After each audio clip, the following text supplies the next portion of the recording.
Welcome to MMA on the Rocks. My name is Bill Welker, and you are listening to Picks and Pours 47, the very first episode of this year, 2025. And it's been probably about a month since there's been an episode of MMA on the Rocks. There's the technical difficulties already. We're only 27 seconds into 2025.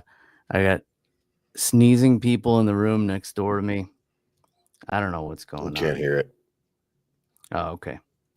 Well, in any case, I hope everybody had a great holiday season. Happy and healthy New Year to you all. And I guess we're going to get into some MMA. But before that, let me introduce Matt, the mechanic from all the way across town. What's going on, Matt? Happy New Year, Bill. Not much. Just got a new computer chair, so we're trying to get everything situated. Looking back, I see what you did there. Situated. Yeah, we're looking to get back into some fights, but unfortunately, unlike 2025, the UFC is not starting off fast. Yeah, and I'm just gonna get this out there. 2024 was probably the year I've been the least interested in MMA since being a fan of MMA, which is a long time. I just found myself getting bored with more cards than not, and like not tuning in for the prelims like I normally would, and not making the time to watch. Whatever you did, it just cleared up your picture. Fix it. Yeah, I don't know. I've just lost interest in the last few months. The champions are all kind of boring to me right now. You know, like John Jones is the heavyweight champion. He fights like the World Cup. It's every 4 years or whatever.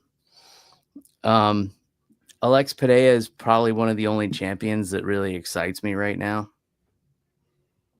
Nothing. Bilal Muhammad? No. Kind of bores me. Drickus bores me. Rob? Yeah. He's okay. I mean, his shtick has gotten old, though. I mean, Islam, he's great. He's just not that entertaining. I mean, yeah, there's just nothing. There's nothing beyond fighting with him. It's just, I don't know. You see some of his interviews. He's a funny guy. It's not drawing me in. The Saryukian fight is like, meh. I don't know. I think I'm starting off the year with a bad attitude, and I'm hoping to turn it around. Although this first card of the year is not helping. It's not helping reignite my passion for MMA here. Well, there's always next week's pay-per-view, but yeah. So I don't know. You got picks on this card? It's UFC Vegas 101. Yeah, I did some picks. Actually, I have an announcement. All right. Well, you were off camping or glamping or whatever you did. Mm-hmm. I added to the MMA on the Rock staff. We now have an intern. His name is Reginald. Okay. He's living in my storage closet, and he'll be doing the research for this podcast from now on. He's living in your storage closet? Yeah, I found him when I was driving through Alabama. Well, he was hitchhiking through, and I just kind of felt bad for the guy. So he's gonna live out in the shed and get some picks for us. Or not get the picks. I want to make the picks. He doesn't know anything about fighting, but he's going to keep his finger on the pulse of MMA news. All right. Get the story. He didn't do too well. This was his first one. I'm going to have to talk to him. But you got Wi-Fi in that storage shed? He's not very good at the internet, so he'll be scanning newspapers and giving me handwritten notes. So you got a guy locked in your storage shed like Rick James? He's not locked in there, Bill. He can get out. Oh. He's just too old to go downstairs. So, are you old enough to remember when Rick James had locked a girl in his closet and fed her nothing but cocaine for 3 days? No, I don't even know who Rick James is. I mean, I know that Rick's James bitch, but Rick James, Super Freak. You know the song Super Freak? I mean, yeah, I think so. Yeah. And it's not on my Spotify playlist or anything, but It wasn't in your Spotify Wrapped for 2024? no, don't get me started on that shit. You like go through those songs, like I haven't listened to any of these. Yeah. You know what I don't like is when it keeps suggesting a song for you over and over, and you got to remove it from your Well, suggested you know what that playlist. is. If you go look, that artist has a upcoming release. Yeah, and then, but It's it'll like be Nickelback's all over our feed, my feed right now, and it's like I like Nickelback, but I never seek them out. And sure enough, they got some stuff coming out. Yeah, for me it would be like it would keep suggesting me Jimmy Eat World and shit. I'm like, I And don't even there might even be what's the Trudeau's position? Prime Minister Prime Minister. I saw that the lead singer is throwing his name in the hat for that position. of Nickelback. No, to be the prime minister. Justin Trudeau could never be on Nickelback. So Chad Kroger wants to be the prime minister of Yeah, Canada? I mean it could be clickbait, but I've seen it twice. But can't be any worse than what they got up there. So you think it's more likely he becomes prime minister than Trudeau becomes the lead singer of Nickelback? I think so. Trudeau has no place in the best-selling rock act of all time. Maybe he's got golden pipes. Maybe, but I don't think it's the right pipe we're talking about. Is Nickelback the best-selling rock act of all time? I think that's pretty far from the truth. No, I think it's. I'll have Reginald check, but I'm pretty sure that they are the most successful music group in history. Is it between them and Creed? I don't know. You remember it used to be like Creed was also in the same category as Nickelback, where everybody would kind of pile up on them, and it was lame to like Creed. And now Creed is all over social media, where people using that 6 Feet from the Edge song and all their memes and stuff.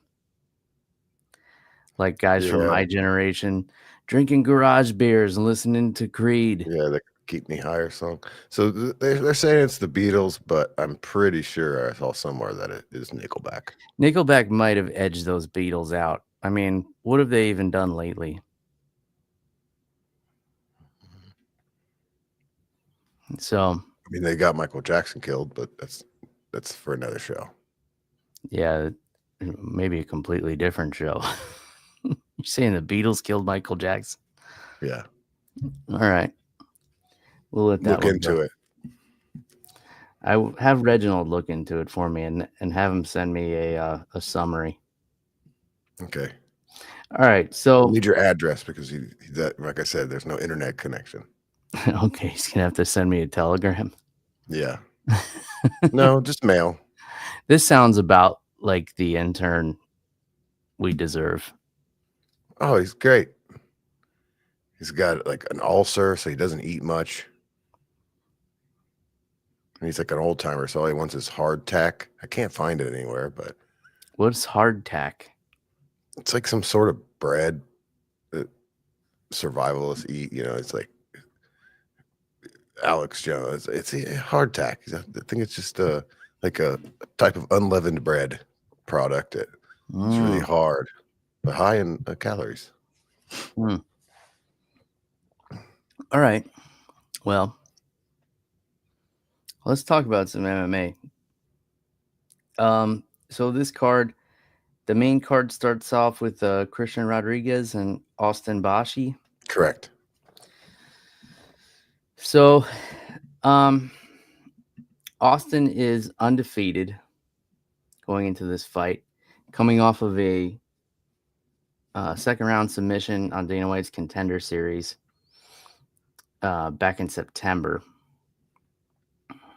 And it looks like he's only been the distance a handful of times. 13. Yeah, this is definitely a big prospect for the UFC. Yeah. But Christian Rodriguez, now he's coming off a submission loss to Julian Erosa, but Julian Erosa is a super tough veteran. So before that, he had a 4-fight win streak and lost his UFC debut. So I imagine he's gonna try and return that favor to Austin Bashi here, but I assume Bashi's the favorite by a pretty significant margin. Yeah, minus 270. Okay. Yeah, that's about what I would have thought. Maybe even I would have even guessed maybe in the 300s. So what do you know about these guys and how has that affected your picks? By the way, do we have a total for last year? How we did? No. All right. So No. We're just gonna do better this year. all right. So we're gonna have to postpone that dinner. Sure. I thought we were gonna take all our winnings and go out to dinner. I mean, I know we're up and I have money in the account, but I don't know. Maybe I'll put Reginald on it, but I have to show him how to use the computer. Make sure he doesn't so it'll be a little bit. Make sure he doesn't start embezzling to buy hardtack. No, he doesn't. He does definitely. If you see this guy, he doesn't have access to that account. Oh, okay. Yeah. So anyway, I'm gonna take Bashi here. He's obviously the favorite for a reason. I lost my shit. Here we go. Oh, and Rodriguez is also, remember, he missed weight at 135 a bunch of times. So he is a 135er who's fighting up at featherweight. I don't think it's not looking good. And he's, if you like, when he misses weight, he looks in shape. Like it just seems like he's just doesn't have much discipline. Maybe he's going to prove me wrong here, but I'm going to go with Bashi. All right. Well, moving right along, Chris the Action Man Curtis and Roman Kopylov. So Curtis coming off that split decision loss in the main event to Brendan Allen back in April, and Kopylov coming off of a split decision win in June against Cesar Almeida. I would think Kopylov is a slight favorite here. Minus 225. Okay. At 185. That's a lot bigger than I thought it would be. I thought he would be like a minus 170, minus 180, somewhere in there. It's tough to count out Chris Curtis. I mean, I like those numbers, but man, he's been inconsistent. Yeah, and look at Kopylov's strategy just has to be what Brendan Allen did. Curtis outstruck him, but he took him down 6 times and easily got the decision. And I think Kopylov probably has better wrestling than Brendan Allen, so he's definitely longer. You think so? I mean, he's definitely longer. I just think he has all the skills to just execute the same game plan against Curtis. I think he's more likely to use his striking and stay on the outside and try and outpoint Chris Curtis. He's younger. Curtis is 37 now. He has made up with Sean Strickland though, so Sean Strickland was in this camp. Yeah, I heard he was gonna hit him with a brick or something. Yeah, that's that's fake news. I mean, yes, he said that, but he was explaining that we get in fights in the gym. We're friends. We go back and forth. Hell, one time I wanted to hit him with a brick. And yeah, just ran with it. Yeah, it was like right before his title fight with Dricus. Yeah.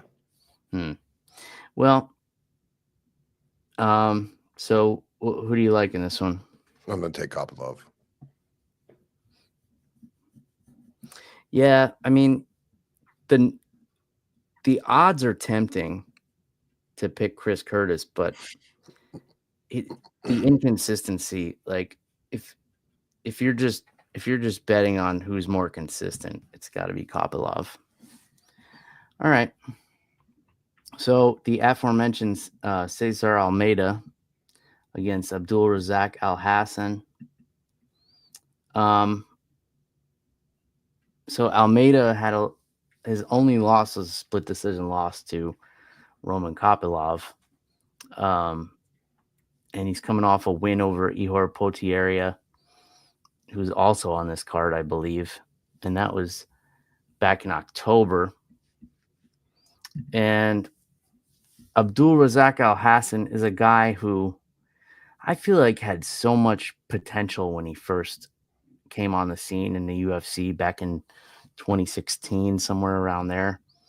But, he had some pretty significant losing streaks. He's coming off of a loss to Joe Pyfer and a no contest against Cody Brundage in July. Almeida only 7 fights, but I got to imagine he's still the favorite here. Yeah, minus 250. Wow, there's a big spread on this card, huh? Yeah, that's where for these next fights, I'm going to take some swings here because I think there's some money to be made at the top of this or bottom of this card, whichever it is. Yeah. So are you taking the underdog Al Hassan here then? Yeah, I don't really know why other than just my gut. I'm just taking Judo Thunder. Yeah, I mean, he's got that explosive power that he can end it in one swing. I mean, he's got all of his wins are by knockout. So he's got 12 wins, all knockouts. So if he's going to win, that's how he's going to do it. Once it starts getting past the second round, he starts to run out of gas a little bit. But he's 39 years old, and he has been known to take a shot as well as give him out. So he's willing to get knocked out in order to get the knockout. But I guess Vegas looks the same way because switching it to knockouts only gives you 100 points. So yeah. I mean, if he's gonna win, that's pretty much the only way he's gonna win, because he's never won a decision. He's never submitted anybody. All knockouts. All right, co-main event: Santiago Ponzinibbio, who I feel like hasn't fought in half a decade, and Carlston Harris. Let's see, when was the last time Ponzinibbio fought? Oh, it was just in July against Muslim Salikov. See, this is why this card falls so flat for me. Here's Ponzinibbio is in the co-main event. He's won 2 of his last 7.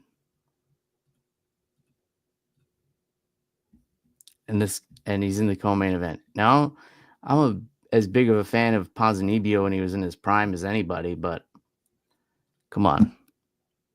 2-5 in his last 7, and this guy's a co-main event. Yeah, and this opponent's not that much. Yeah, I mean,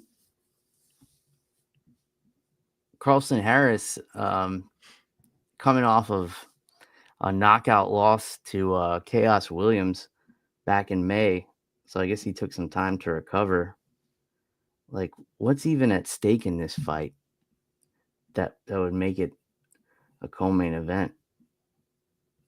They're just throwing anything together here. Yeah, if you remember, last year started off pretty slow too. Yeah, I guess this is just like the last year was just screwed up because they had those 2 giant shows that just soaked up everything. Mm-hmm. Yeah. Well, Harris a slight favorite here?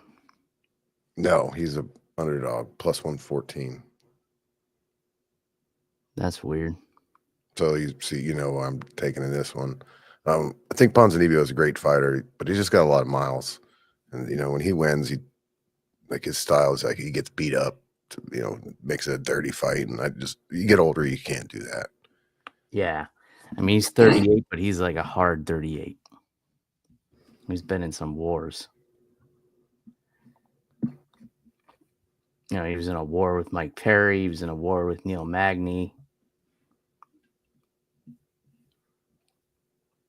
He was in a war with Lorenz Larkin. Fought Sean Strickland back when Strickland was in welterweight. Yeah, and just his last few fights, decision loss to Muslim Salikov. Then he was knocked out by Kevin Holland. Beat Alex Morano. Lost to Michelle Pereira. Lost to Jeff Neal. Beat Miguel Baeza and lost to Jingliang Li. All right, and that's our co-main event. It's hard to get gassed up for MMA again in 2025, but here we are, and we got, I think, the number 6 strawweight against the number 8 strawweight, Mackenzie Dern and Amanda Ribas here in the main event. Do we know if Mackenzie Dern is back with Jason Perillo? Yeah, this is his second fight back, her second fight. Okay. So that makes a world of difference because her with Jason Perillo is a completely different fighter. And she looks from the media day to be in shape. She has some abs, so I don't think we're going to have a weight missing weight. Yeah, well, I mean, we haven't seen that, funnily enough, since she's had her baby. She's had an easier time making weight. Doesn't that change your goals a little bit? Maybe makes you realize you need to tighten up the belt. And yeah, I mean, I think it's different for everybody, but yeah, it seems to have had that effect on her. Mackenzie Dern is another one who's just inconsistent, but I think it has everything to do with who she's training with. So when she didn't have Perillo in her corner, it was very evident. When she got TKO'd by Jessica Andrade, it was very evident in the Amanda Lemos fight. But then in the Lupita Godinez fight, she had Perillo in her corner and she looked good. Her striking really came together. Amanda Ribas, however, much more well-rounded, also inconsistent. She's 3-3 in her last 6 fights. So it's like when you think about a main event, it's a tough sell. Like Mackenzie Dern's pretty much carrying this card with her rear end, so to speak. But I would think Mackenzie's a slight favorite here. No, she is the plus 160 underdog here. Oh, okay. And what are the odds on Amanda Ribas? Minus 192. Okay, so who are we liking here? Well, I see this fight differently. I know Ribas has already got a win over Dern, but seems to me like she fought a Dern that was, like we said, not so disciplined. I think I really have a different Mackenzie Dern these days, and pretty much the same Amanda Ribas. She's up and down and hasn't really made much of improvement. I'm going to take Mackenzie. I just wanted to look real quick and see what a sub would be. Probably a good price on it because Amanda Ribas has never been submitted. And like you said, they have fought before. Okay. So you're going to take Mackenzie Dern by submission? It's plus 450 by decision. No, I like the plus 160. We've already taken some risk here, so let's take a little less risk. Okay. Fair enough. Yeah, like I said, I would have liked to have come back to more of a firecracker of a show. It's been a while since we've done the podcast. I've been more into making the Bourbon Trail content. So if you guys haven't checked that out on YouTube, go ahead and subscribe there. I've been posting 2-minute tours of all the distilleries I visited when I was visiting Kentucky. I think I've posted like 6 or 7 of them now. I got a few more to go. I've been focused more on content like that. Plan to get more geared up for MMA maybe once the pay-per-views get underway. But yeah, 2024 just was overall a dud for me. That I wasn't feeling like doing like an end of the year recap. I don't think we didn't even get together for any fight cards. There was no like pay-per-view where we're like, oh, we gotta. Yeah, there wasn't much. We gotta change that. Yeah. But looking forward to the end of this year. Like, next week we have. Is it next week? Yeah, next week we have UFC 311. There's some good fights on there, and then they go dark for it looks like 2 weeks again, all the way to February 1st. But that's Israel Adesanya headlining a fight night. Yeah, I think that kind of pacing might make it better because there's so many. And then the following week we got our second pay-per-view already, so that's February 8th. And then there's it's in the news. There's 2 pay-per-views in February because they just announced the Seattle card is Cejudo Yadong. I don't know what that does for you, but the co-main's pretty good. It's Font versus Dominic Cruz. That's interesting. I'm lying. It's not a pay-per-view. Oh, okay. It kind of depends, like, what Dominic Cruz are we gonna get? We're gonna get. I've heard several interviews that this is his it's his last one, and he's been in Mexico City forever training. I think we're gonna get the best version possible. All right.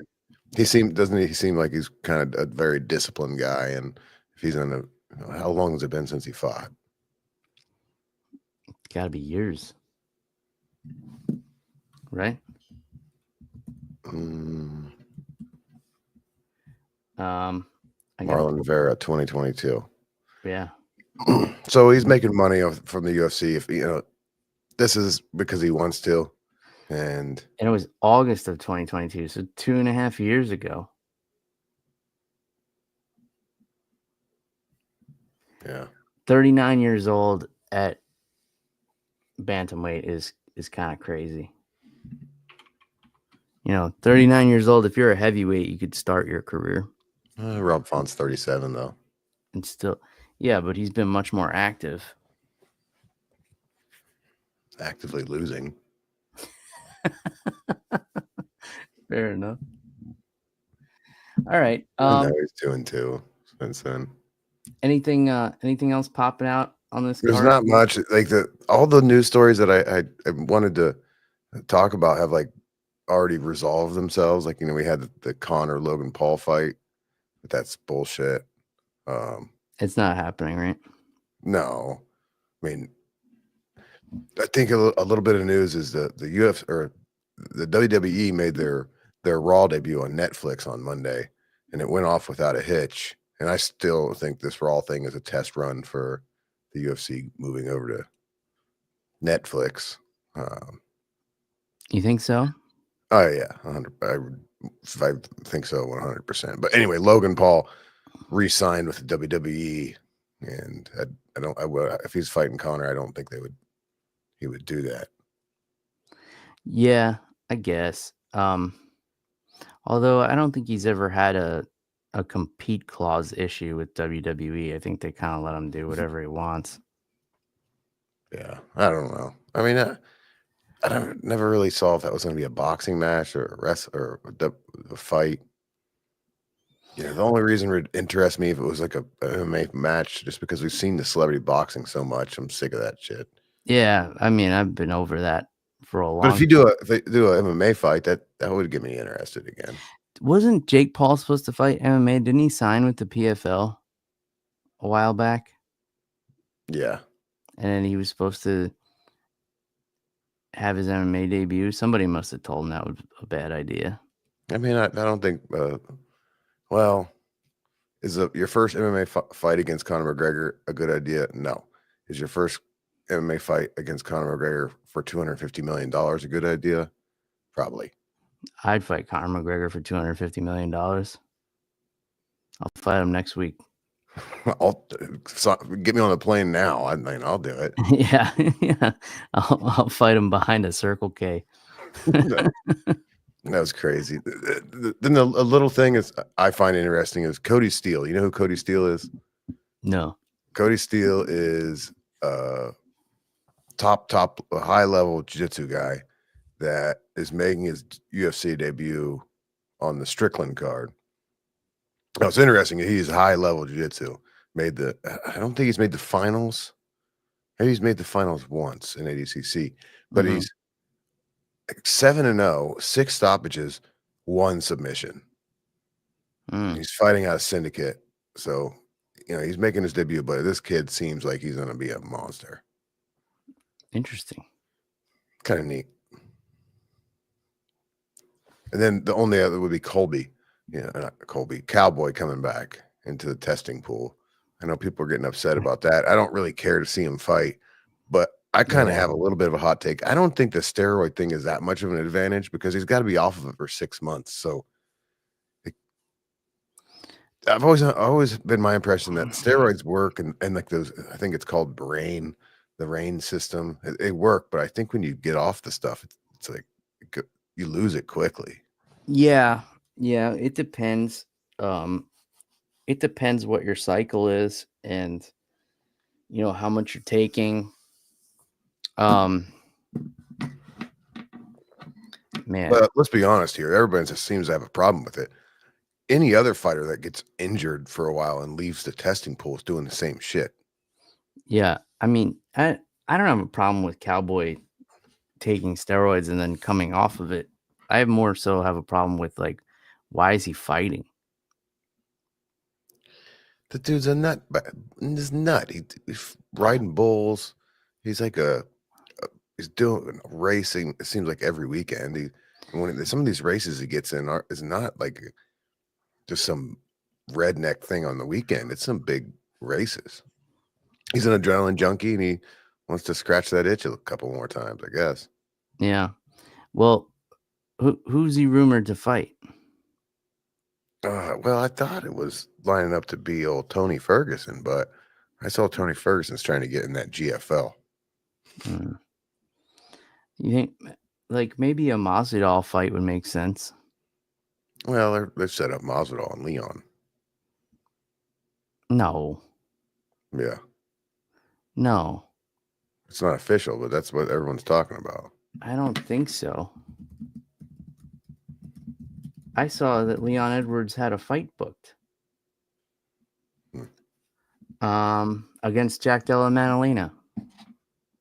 No, so I'm wrong. I'd rather see him fight Masvidal myself, but I guess Leon's still in the title picture.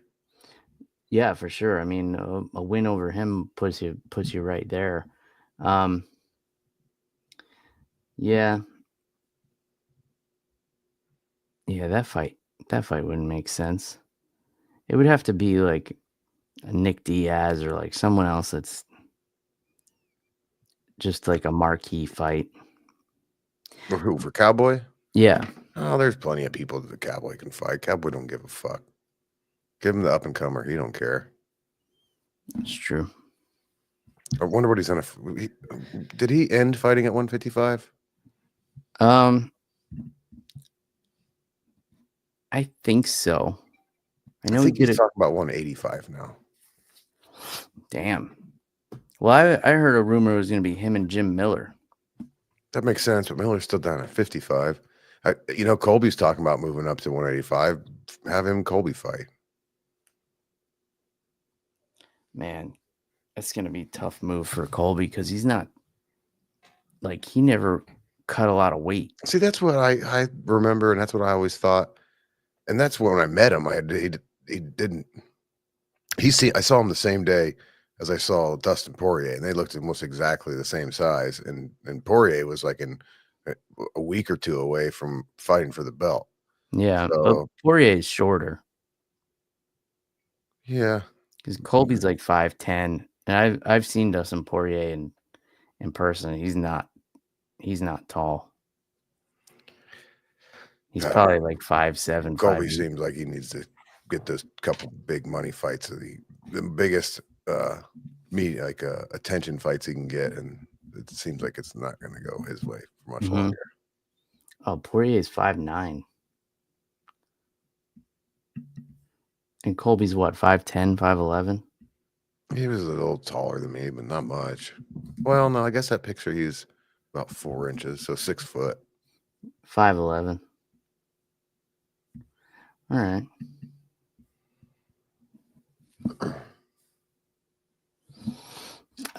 We got a few more undefeated fighters on this card this weekend. Jacob Smith, 9-0, fighting Preston Parsons, and Magomed Gadzhiasulov, 9-0, fighting Bruno Lopez. And then Narulo Aliyev, fighting Joe Selecki. Narulo is 9-0 also. I don't know who the hell any of those people are. I mean, they're all pretty new, I guess. Hey, let's change subjects. You used to be a firefighter. What do you think about these fires? Well, unfortunately, I think, there's a lot of people pointing fingers and things like that. And of course, it gets very political. I don't think there's much that could have been done to prevent it. I mean, the state is just so dry. It was bound. I mean, they've had issues with brush fires for the longest time. And I think a lot of experts predicted, like, once it goes up, like, it's hard to control it. There's not much that could have been done to prevent it, but it's a shame that all these people are losing their homes and people are being put out and stuff like that. I never dealt with brush fires in my time in the fire department because I worked in a city. So it was all structure fires, and structure fires are much easier to control. You cut the roof open to vent it, you find out where the fire is burning, and you get water on it. And that's pretty much it. With brush fire, when everything is so dry, it spreads so quickly, like you can't get enough water on it. So yeah, from a firefighter's perspective, it's a nightmare. It's pretty much a never-ending job. I mean, those guys are, I'm sure, have been working around the clock, and yeah, people still losing their homes. It's a horrible situation. But I've helped the state of Florida do some controlled burns, and witnessing that, being around that firsthand, and then seeing it, hearing that they have like 80-mile-an-hour winds. I couldn't imagine what that. I've been a camper my whole life. I know what happens when you put fire on or wind on a fire, let alone like an 80-mile-an-hour wind. But they don't do controlled burns there, and that seems, they don't do any type of controlled burns or any, the other thing the state of Florida does is they go in and they get these dead trees out of there. And they don't do that in California either, because that's habitat for ground mice and shit like that. And it's like, I think it's I hope the takeaway from this fire is that, like, saving the planet might not be saving the planet, because this seems like bullshit to me. I mean, yeah, I mean, it's and, hard to and I'm not talking about like the news is all about this, old DEI, the lesbian fire chief, which seems it's really kind of funny to me, but I don't know if that's the problem. It's just kind of like, hey, there are things you can do to prevent fires, and it is fire, but by just lighting fires and controlling them, but you can't deal with 80-mile-an-hour winds. That's crazy. Yeah. There's always going to be fingers pointed, and unfortunately, the position of chief, no matter who you are, you're just a scapegoat when shit goes wrong. But it doesn't help you when there's plenty of sound clips talking about how your main goal of your position is to make it more lesbians in the fire department. I mean, yeah, that doesn't help anything. It doesn't help at all. And it doesn't help that the mayor was out in Ghana collecting beads. Did you see that? Yeah. I mean, that shit doesn't help. No, it's You not know, a good look. okay, I'll say it. Like, with all these things that have been going on with the fires and the sad things that happened on New Year's Day, and going even back to how some nerd got somehow was able to take a shot at the presidential candidate. It makes me wonder what our tax dollars are doing. Yeah, I mean, you got to wonder that for a long time now. Especially in California, where they're paying way more than us. And there's videos of firefighters filling purses up with water and dumping it on the fire to put it out. I mean, but they got, yeah, I don't know. Yeah, I mean, It's more reason to keep California as a place to visit and not live. yeah, for sure. I mean, just it's not worth the risk. But I mean, here we are living right in a hurricane belt. Yeah, and we prepare for them. That's true. Yeah, I mean, my experience in the fire department was like money gets spent on dumb shit, and it's like anywhere else. You know, majority rules. So if the majority wants, a shiny new truck instead of like helicopters that can dump water on these fires, then you know, and sometimes it's a lot more frivolous than that. Yeah, but they didn't have enough equipment. And Yeah. if you Google and look back in the LA, if you just do a Google search of LA fire department and go back, I don't know, 6 months, there's a bunch of articles about how they donated a bunch of their extra equipment to Ukraine. And it didn't seem like they had extra. Yeah, and they said they didn't have firefighters. I don't know. Yeah. I don't blame it on the firefighters. There's It's just incompetence. It's just yeah. like I I will said, say there are a lot of regulations with, the use of equipment after a certain amount of time. It's technically has to be disposed of. Um, like, protective gear that's more than 10 years old, it can't be used in a fire. I don't know. I mean, they were using Dolce and Gabbana bags as water bales, so I don't know how much the certifications really. You pretty much use whatever you want. Yeah, but those things, hold a good amount of water, I've heard. Yeah, a good half gallon. Could you imagine your fucking house is burning down and here comes the fire department with a purse? And they've just got this, I don't know what it's called. You could probably tell me. It's just a spit coming out of the truck. On the side of the truck, they just have a spigot. And they're filling it up and running over like, yep. Oh, it's like the old Bugs Bunny cartoons where they don't have a hose. They keep passing the bucket, and then what's by the time purse? the What's with bucket the gets purse? to There's the no front, hose. it's empty. There's not one device on the fire truck that you can just spray it. Well, yeah, if it's a tanker truck. Oh, they're getting the water from the truck somehow. Yes, the truck has water in it. Yeah, it could be. It could be connected to a hydrant. It could be.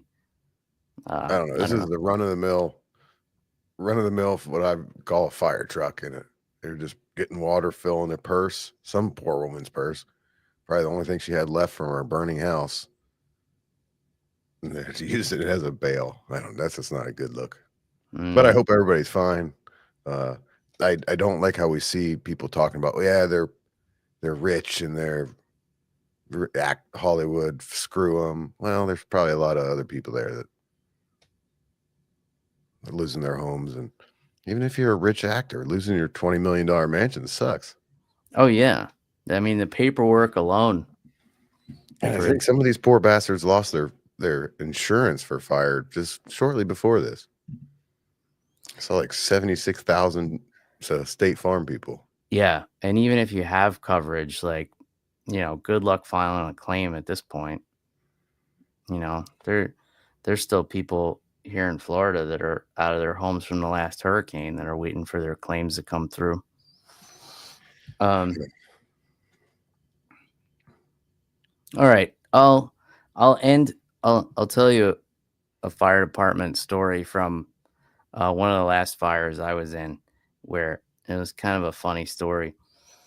So and enough time has passed where I think I could tell this story because I was told not to tell it publicly. But No one's listening. yeah, this is the thing that goes viral. And then I get sued. But I won't even say where I was a firefighter. So this lady set her house on fire. Basically, she kept resetting the breaker in her house. The breaker kept tripping. She would just go down in the basement, turn it on. House caught fire. Everybody got out okay. Put the fire out pretty quick. It was a pretty standard fire. And she wound up grabbing me and pulling me aside because basically the protocol after the fire is out is, we'll go back in and get anything, any pets or, personal items that you want out because you can't go back in. Now it's, there's got to be arson investigation and all kinds of other shit. And it's not safe for you to go in there. So she pulls me aside because she was embarrassed. And she said, I need you to get a couple of things for me. I said, yeah, no problem. She said, I need you to get all my shoes. I was like, okay. And she's like, I have really big feet and it's hard for me to get shoes. So I need you to go and just put all my shoes in a duffel bag. And I was like, okay, yeah, that's easy enough. They're probably in the bedroom closet. I was like, I'll go get your shoes. Don't worry. And I start to walk away and she grabs me. She's like, hold on. There's another thing. And I was like, what? She's like, when you go in my closet, you're going to see on top of the dresser, there's going to be a kind of funny, well, I'll just say a sex toy. She's like, could you just throw that in the bag with the shoes and bring that out for me? And I was like, I've never been asked to do this before. Okay. So I go up and I'm looking for, a bag to put in all these, size 12 shoes or whatever. And apparently I'm on a mission for a sex toy. And then while I'm in her closet, I'm looking for it. She said it would be right out in plain sight. I didn't see it. While I'm in there, the ceiling fell on me. So I wound up just getting the shoes. And I guess her sex toy, somebody must have found it in the rubble. How big were her shoes? They were pretty big. She could have been in the WNBA. but if her shoes were that big, imagine how big the sex toy was. Yeah. And how did I miss that? It's a thing you mistook for the lamp. Yeah, it could have been. It could have been something that I didn't think was a sex toy. Yeah, they use some weird things these days. Yeah. I don't know. It could have been one of the shoes. But man, that poor woman. I don't know how she survived without that. I don't think it was she needed it. I think she was just embarrassed and wanted it. She didn't want a bunch of people going in for cleanup. She would rather just tell one firefighter, hey, grab it and throw it in a bag. Hey, man, maybe she's shooting her shot. You never know. She missed. She missed. Yeah, it's not a good way to start it. Hey, can you go get I got really fucking big feet. Can you please go get my shoes? It's not the perfect romance. Yeah, while you're in there. I got this butt plug that looks like Ross Perot. Yeah, also maybe you're assuming the wrong, maybe it was a sir and you're looking for the wrong thing. Yeah. You're looking for an innie, not an outie. Yeah, that's very possible. I think she was kind of vague about it because she was embarrassed. Yeah, there's many. It could have it could have been clamps. Ryan says Bill kept it as a souvenir. Yeah. Yeah, and here it is. I think it probably wasn't what I was expecting. That's why I didn't see it. But I was so dedicated to finding it, I didn't even notice when the roof started falling. Another guy had to tell me, like, hey, the roof's starting to fall on your head. I was like, so I grabbed those fucking size 13s and booked it out of there. And yeah. I guess we can bring it back to MMA for one thing. Are you getting the feeling that Dana's getting ready to make the move away from the UFC? I don't know. He's got his hand in so many things. You know, he's stirring a lot of pots right now. He's got the power slap. He's got, what is he running? 4 businesses right now? Power slap UFC. He's starting up Zuffa boxing. Is Zuffa boxing still happening? And Yeah, then it's definitely happening. Because I was like starting to plan for our year-end show and our prediction pick. That was going to be my pick, is that he's stepping down from the UFC. I don't think he'll ever like not be a part of all of the UFC, but you know, he just won't be there every week. He'll still be around for the big stuff. But I think he's going to spend some time with the Zuffa boxing, because that's, you know, going on in the Middle East. And then I saw this stuff with him going to be, you know, on the board of Meta, which is really wild. Like, Mark Zuckerberg really wants to be part of the cool kids club.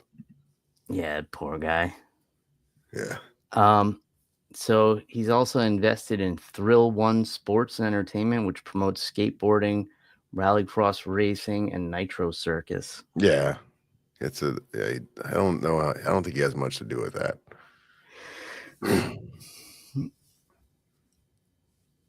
Yeah, I mean, I don't know. He has said in the past, like, he's going to keep doing UFC. You know, I mean, I know he loves it. I think he'll always be involved in some capacity, but I don't know. I think he's going to take a step back to where we only see him on the big cards, and, you know, Hunter Campbell takes over. But it could be. And the guy's got, I saw another thing that DC's going to take over. That's some bullshit. Nobody's, DC isn't going to run the UFC. No. Chael Sonnen could do it. I don't know if he could do the business side of it, but he could do the Dana White. Oh, yeah. The face. The thing. press conferences and stuff. Yeah. I mean, Chael Sonnen probably can't name like 15 fighters in the UFC. Neither can Dana. Yeah, he can. You think? Yeah. Dana knows the fighters, I think. All right. Anyway, we're at almost an hour. We squeezed 52 minutes out of this card. We got the Did you want to do a recap episode? No, it's done. Oh, all right. We've already, you know, what you're going to recap the worst year, your least enjoyable year. Well, we could do our predictions for the. Well, see, that's what I was planning on doing, was like a negative. Everyone does like the best this, best that. Like, you do a straight negative thing of the year, but no, it's too late. We're on to the next year. Hopefully it's better this year. I don't see it happening. It's just, I don't know what they can do to make it more, more interesting. I think less cards. Maybe less cards, or it's just, you know, we're just kind of aging in the sport, and, you know, we're not. Yeah, it could be. It could be. You know, we're just the crotchety old men. Yeah. Time to start playing pickleball, I guess. Maybe we just need to start putting, you know, paying more attention to the up and comers. We'll make sure we watch these fights of the undefeated guys and get behind some new fighters. And, you know, maybe it's just all the fighters are behind. It's kind of run its course. They're all on their way out.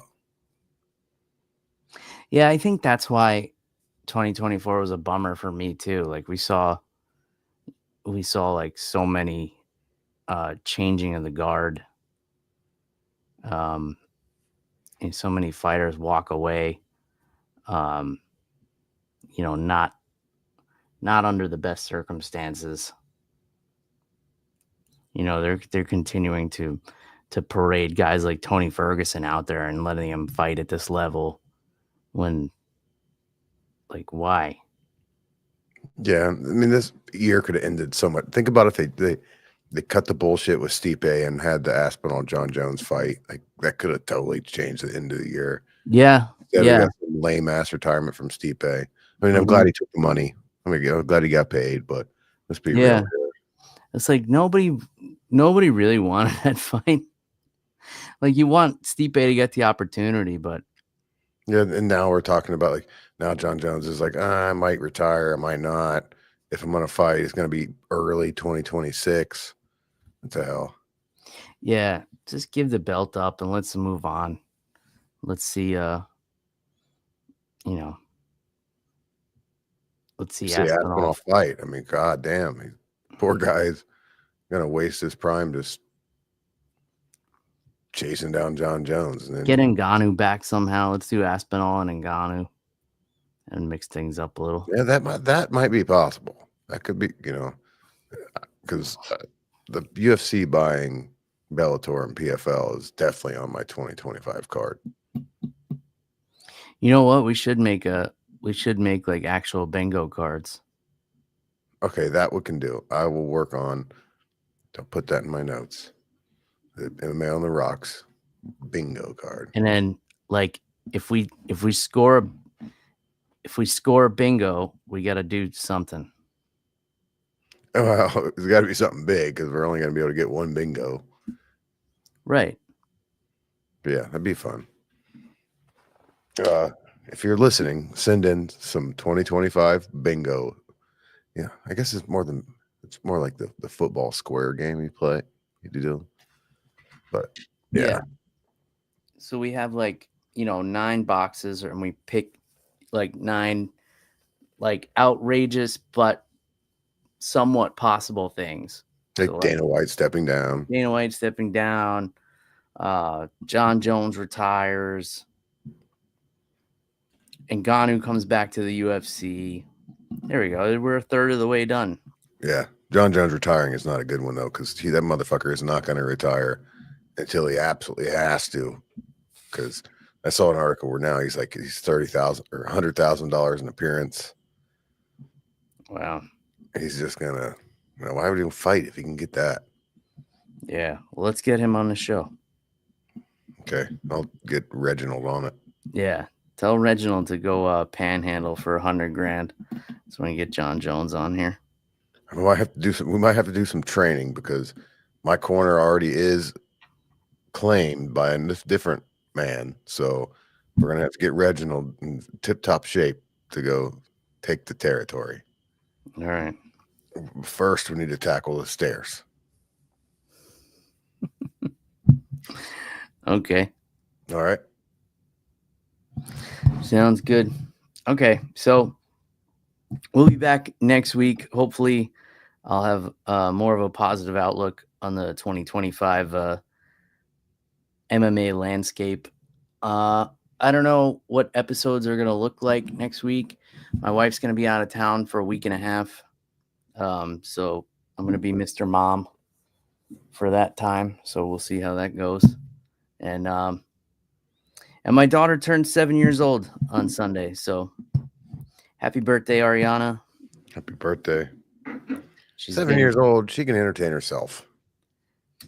I just got her playing the so she started asking for a Nintendo Switch because her cousins were in town visiting and they had it, and she was playing it. So she wanted one for her birthday. So I dusted off my old Nintendo Wii, and she doesn't really know the difference. So she's been playing that little Mario Kart.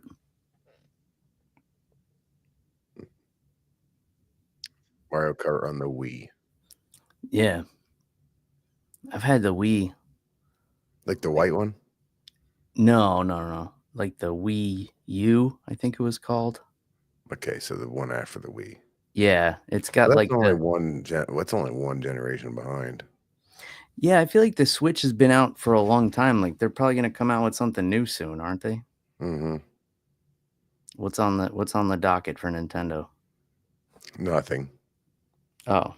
I mean, I've lost faith. You know, I'm a big gamer. I've lost faith in the Nintendo brand for a while, but they're designed for kids. I'm gonna take a look. She can have my Switch. I haven't turned mine on in like 2.5 years. If it still turns on, it's all hers. Well, so far we're getting by with the Wii. I think I think she can't tell the difference. She's like, I thought the controllers are supposed to come off. I'm like, no, this is a special one. Yeah, come on, Bill. I don't have any use for it. So, and I only keep my Nintendo around for the Zelda game, and it's come and went. So, let me make sure I still have it, because I might have got rid of it. I don't know. Oh, well, It just shows you how much I pay attention to the damn thing. If Reginald didn't steal it. Hey, listen, Reginald needs to, like, he's at the Atari level. I don't think he remembers anything since 1970. I'm kind of at the Atari level too. I mean, the Wii I have, I'm surprised that turned on. But yeah, maybe even Reginald get along. I think I'm gonna start calling him Reggie though. All right, well, we're gonna have to get him on the episode one of these days. No. He's just behind the scenes guy. Behind the scenes, he's not paid. It's part of the deal that he would not take over the show, and he's quite charismatic. So, no. All right. No Reginald on the show. All right. Well, I guess that's all we got for this week. We'll be back next week to break down the first pay-per-view of the year, hopefully with a better attitude. And until next time, cheers, everybody. Goodbye.